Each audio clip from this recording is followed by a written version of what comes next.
Welcome back. Today I'm on the Mac and I'm looking at a program called Ghotit Real Writer and Reader 9. This is an all-in-one application that will help you with your spellings, your punctuation, your grammar, any words that may need compounding or merging.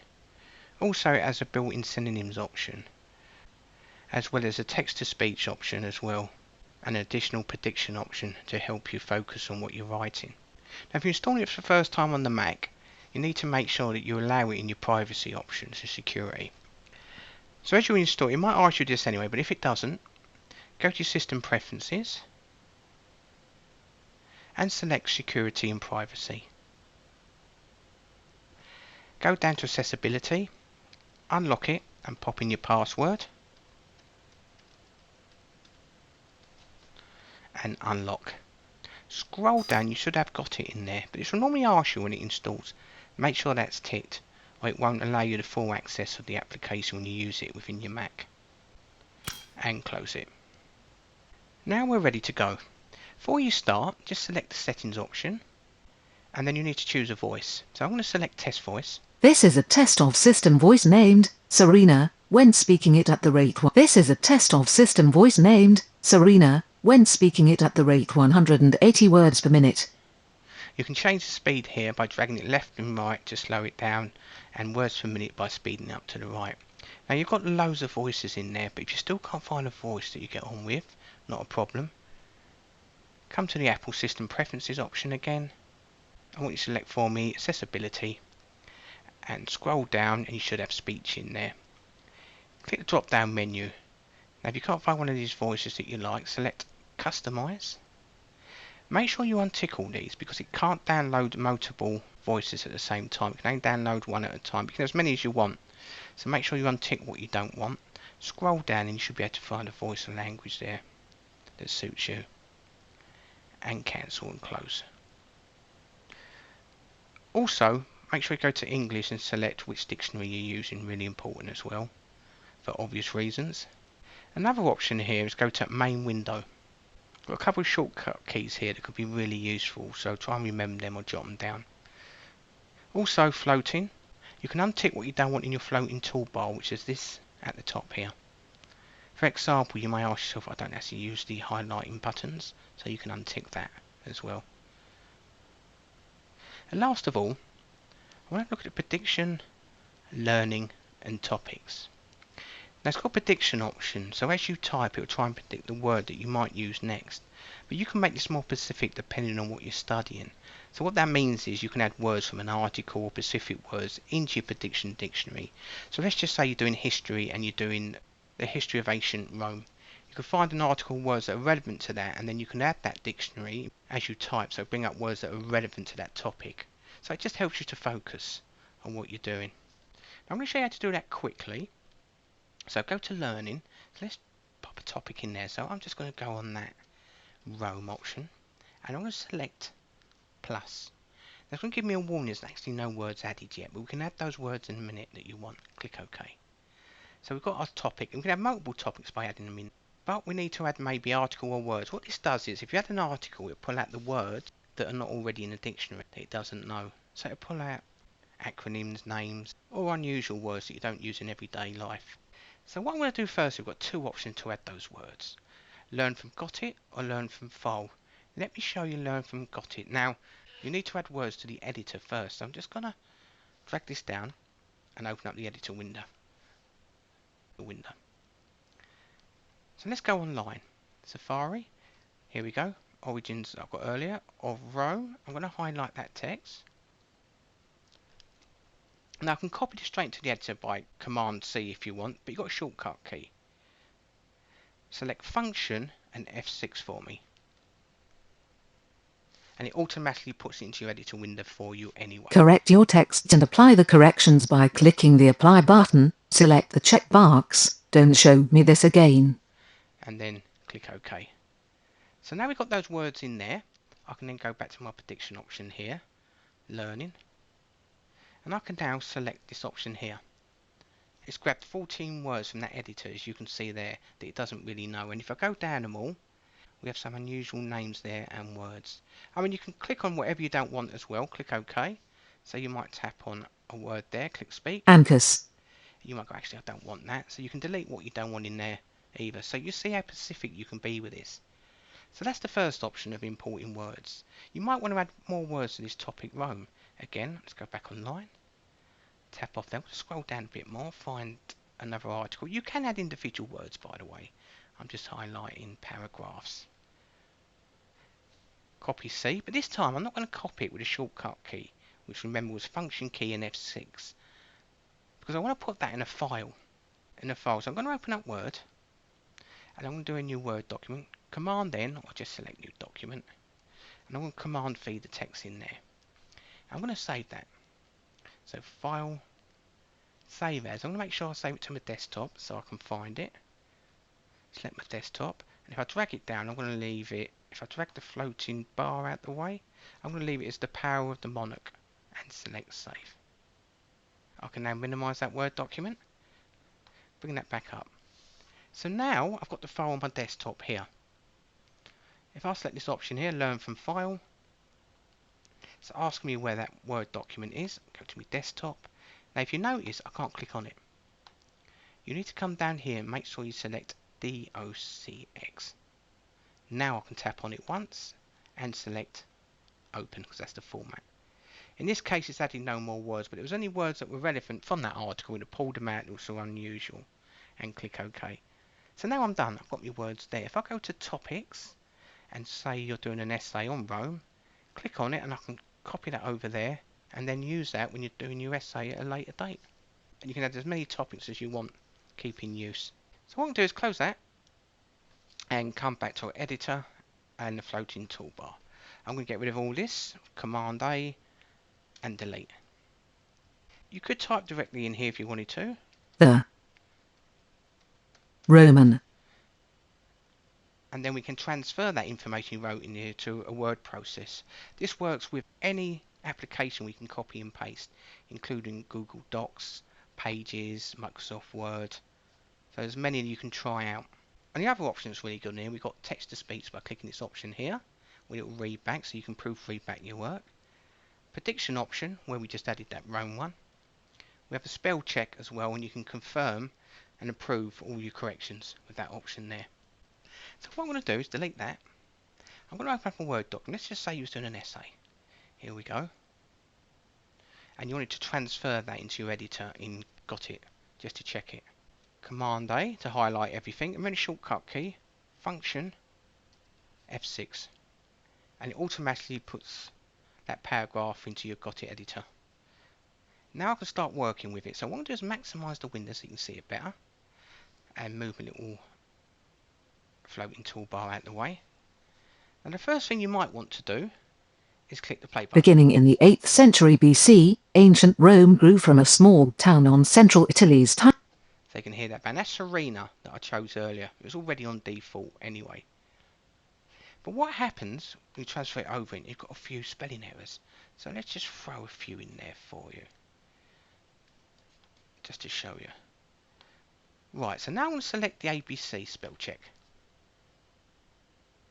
And you see it's come up with some spelling errors. Now you've got to remember with this, it is kind of colour coded. Red indicates something spelled incorrectly. Green will indicate there's a punctuation and grammar error. Blue will indicate when it's underlined. There might be a word that might be misused. It's not saying it is, it just wants you to check it. And grey will indicate a word may need merging or compounded together. So bear those colours in mind when you're working. So in this case I've only got a few spelling errors. So easy enough, just left click on the first one. And you can see it gives me a suggestion of the correct spelling. If I hover over the word, it'll actually read it back for me. Northern. Now if I click to the left, it'll give the definition of that word and tap on it. Northern. The meaning is of the north. If I want that spelling, I can just tap on it. It's done. Then I can go to the next spelling error. And again, do the same thing. So I want dominance. So again, I'm just going to select dominance. But if it's a certain word you want to add to your vocabulary, add to dictionary. You can add it to your dictionary, so it's there permanently and won't come up as a spelling error. Or if you just want to skip it for now, you could always go ignore suggestions. And that will skip it for now. But I'm happy with dominance. And there you go, you've done your spell check. But I'm going to leave that open a second because I want to show you the prediction option while we're here. Select this little icon Welcome here to Ghotit Editor's Word Prediction, star. and click OK. Now as I type, as you see I typed ROM, it's giving me Roman right at the top because that was the prediction dictionary I put in earlier. So you can see how this all works. If you're doing a medical degree, a law degree, and you have those words in, they can help you focus on what you're doing as you're typing. So you might ignore it, or you might go, actually, yeah, Roman, I want to put Roman, Roman, tap on it and carry on. Roman Catholic. Catholic. Obviously, you're not going to write your whole essay with this, so I don't think it's going to do that for you, but it's going to help you focus on what you're doing. And to turn it off, Welcome to Ghotit Editor's Word Prediction. Tap on it again. So you see how easy that is to use. And when you're finished, select this little option here, and it will send it back for you.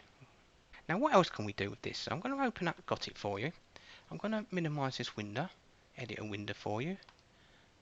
I'm going to bring the floating toolbar up as well. Actually, I'm going to minimise that completely to the dock. Say you want to read back from your actual application. Well, it's no problem.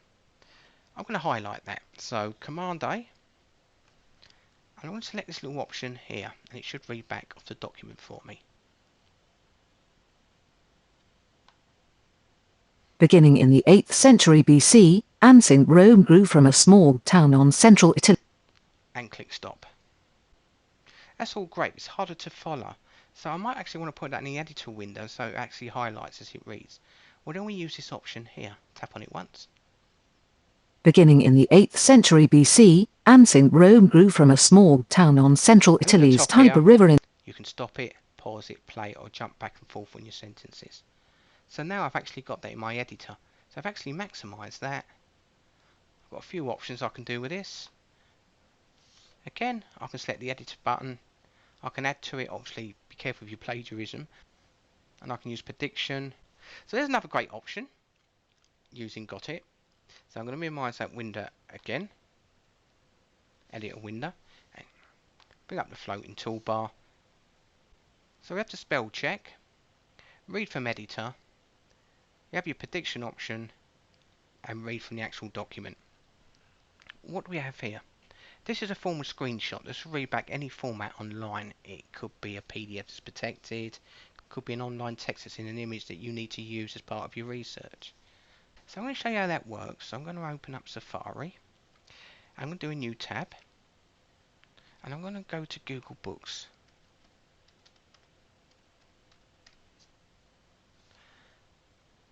And I'm going to type in just Roman history. And click the enter key. Right, so we'll scroll down. Anything to do with a preview will be perfect. Oxford History of Roman World. So I'm going to select that and scroll down on this book. Now, if you ever used Google Books before, good place to do research, by the way, you'll know that you can't highlight the text or do anything with it because it's actual an image. So if I hold the left button and try and highlight it, nothing. This gives me that little hand. Now with this option here, it will actually highlight it and read it back for you. Let me show you how it works. Tap on it once, come down, and now hold the left button and drag around the text you want read back and let go. Once you've done that, hit the enter key and it should read back. In the conquests of Alexander spread the language, architecture, and art of Greece as far to the east as India. The rise of Rome led eventually to the whole. Top left hand corner will stop it there. Now it's actually reading that back for you. So you can see how good that is. And if I hit the edit button, it will send that to my editing.